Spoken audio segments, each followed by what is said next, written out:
The purpose of this video is to show you how to fill out a classroom notice of concern. So like I said in the explanation, this would be the step that you took before a discipline referral because you're just notifying the parent of a concern you have in the classroom. So I'm going to go ahead and fill this out as if I were filling it out for a student. So I'm going to choose the staff. I'm going to write my email. This is going to work just like the positive note home in the fact that it's going to send you a receipt email so you can see what was sent. Student ID number, student name,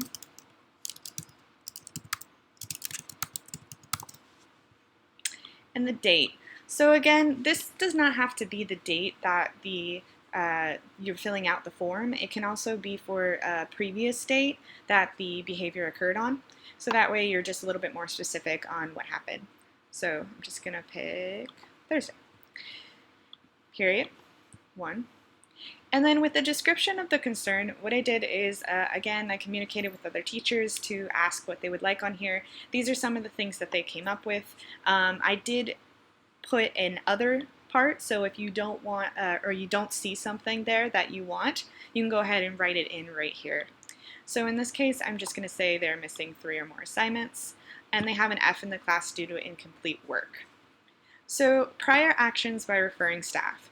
I added this part just so that a parent can know that this student has been talked to before. It's not like that you're going straight to them. You have tried to verbalize your concern with the student themselves. How many times has this parent been contacted about this behavior?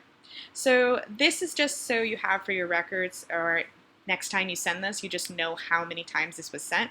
So that way if you know, hey, this has been more than 3 times I've sent an email, parent has not responded, behavior has not changed, then you can go to the next step, which is a discipline referral. So I am just going to say it's the first time. Notes to parent or guardian. This is not required, but it's on there just so that way you can provide more detail for what the behavior is, for those that like to have a better explanation. In this case, I'm just going to write NA.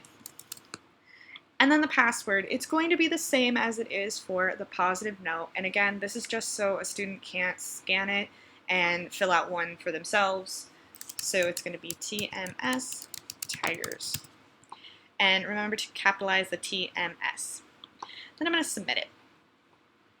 So I'm going to go over here, and you're going to notice that it pops up with what I sent out. And then it's going to fill in all this information.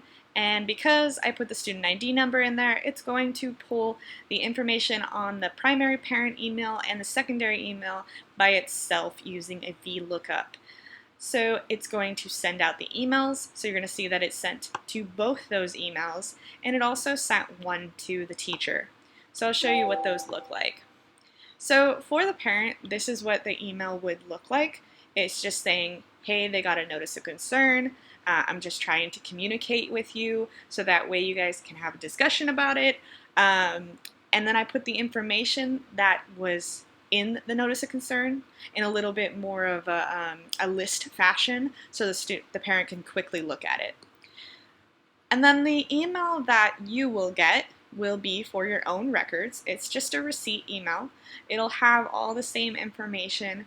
It will include the student ID number and student name so you can file it away somewhere.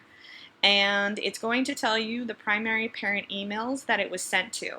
So it'll show you who did it send these emails to. So that is how you fill out a notice of concern email. I hope this video you're able to understand. So thank you for listening.